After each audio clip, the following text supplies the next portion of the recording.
Right now, the creative industry is quietly tearing into two entirely distinct lanes, and honestly, it's forcing absolutely everyone, whether you're in design, marketing, or content creation, to pick a side.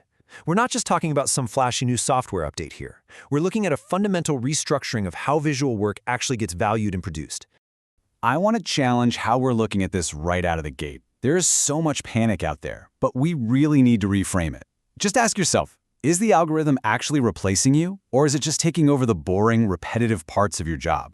Let's just have a conversation about your future value, because the reality is actually a whole lot more empowering than the doom and gloom you see scrolling online. Section 1. The Great Design Split.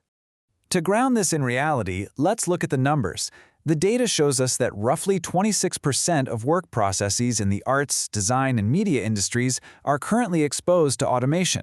That means about a quarter of the standard daily workflow is already being, or can very easily be, automated.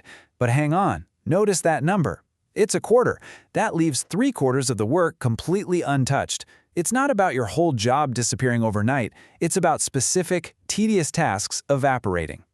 And this data exposes a really stark dichotomy in the market. Basically, the industry is split into two distinct layers. On one side, we've got the saturated layer. This is all about speed, cheap outputs, templates, and AI-generated graphics. It is completely commoditized. On the flip side, we have the strategic layer. Now, this is where design is built on deep research, intent, audience psychology, and actual human experience. If you're operating down in that saturated layer, yeah, you're in trouble. But the strategic layer, that is a highly protected space right now.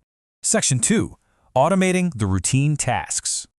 The sheer velocity of money moving into this space is just staggering. Look at this. We're looking at a generative AI market size in the creative industries jumping from just over $3 billion in 2024 to a projected $12.6 billion by 2029. I mean, that is massive, unstoppable financial growth. And it tells us exactly where businesses are placing their bets. They are heavily investing in automating that bottom tier of creative execution. And you can see this happening right now at the highest corporate levels. Major global brands are using AI to instantly generate massive volumes of campaign variations. They can just plug in a prompt and get a customized, stylized product image, like this ketchup bottle here, in literally seconds, matching whatever artistic style or cultural event they want. They're using AI for rapid, high-volume marketing ideation that honestly used to take days of manual rendering. Because of this, the baseline floor of design has completely shifted. Think about it. What used to be a paid, specialized skill is now basically a basic competence available to anyone with a web browser. We're talking about generating first-draft illustrations, instant background removals with photorealistic accuracy, automated layout resizing across dozens of dimensions, and spitting out social media templates. This is that 26% of tasks we mentioned a minute ago. The machine just handles production-level rendering faster and way cheaper than any human ever could. Section 3. The human-only strategic layer. Now, I absolutely love this phrase. The computer never had the idea. The person has the idea. Look, AI executes perfectly. And sure, it hallucinates beautifully, but it fundamentally lacks the ability to generate a culturally relevant, deeply strategic concept from scratch without human direction. It has no idea why it's making what it's making. So the absolutely crucial point here is understanding what AI simply cannot do. It cannot conduct a discovery session with a confused founder and actually extract their true vision. It can't navigate the messy politics of a design-by-committee approval process. It certainly can't make nuanced cultural judgment calls, like knowing a specific color means something completely different in Brazil than it does in Japan. It can't build a cohesive, scalable brand system that looks just as good on a tiny app icon as it does on a massive billboard. And maybe most importantly, AI cannot look a client in the eye, tell them no, that idea won't work, and offer a superior alternative. These hyper-specific human skills, that's exactly what separates a cheap, disposable graphic from a premium, scalable brand identity. And this brings us to how high-level humans actually operate. They use what we call problem sprints. This is all about identifying very specific communication failures in a design and creating highly intentional fixes. Think about a major app rebrand, like what Uber did years ago. Their old logo looked like a generic app icon. It had all these chaotic details that just got totally lost on small screens. Now, a human designer looks at that and identifies the real problem. It's not iconic, and it doesn't scale. The fix? You strip away the color, remove the chaos, and design a sleek, typographic black and white identity. AI doesn't do that kind of intentional surgical problem solving. AI just hands you 100 random variations. Human designers design with deep psychological intention. Section 4. The new creative workflow. When you map out the relative exposure to automation across different industries, a really clear pattern emerges.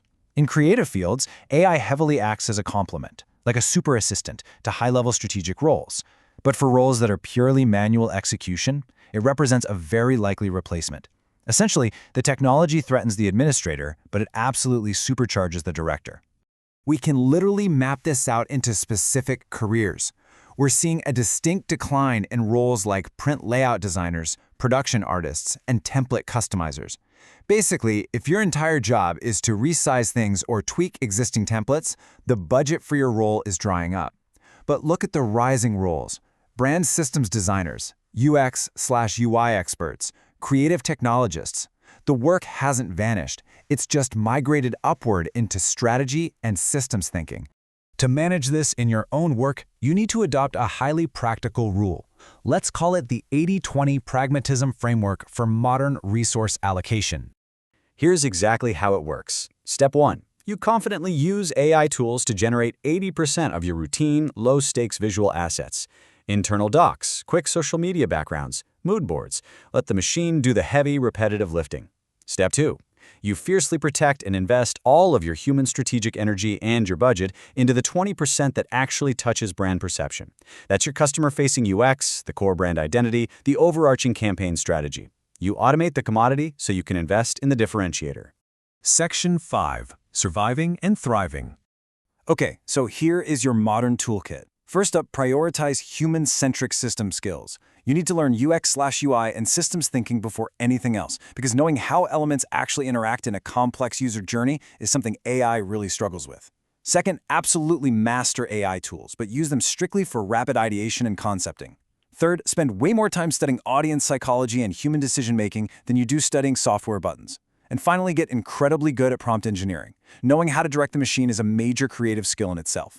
It really all comes down to this core philosophy. If your entire value proposition is executing basic graphics, AI is an absolute threat to your livelihood, no question. But if your value is based on solving complex communication problems, then AI is simply the most powerful tool you have ever been handed. Your strategic value completely dictates your relationship with this technology. So, I'm going to leave you with one final thought to reflect on as you think about your own career trajectory. Look at the work you did this past week and ask yourself honestly, are you currently competing with a $20 monthly subscription? Or are you busy designing the strategy that the algorithm cannot even begin to comprehend? The choice of which lane you drive in is entirely up to you.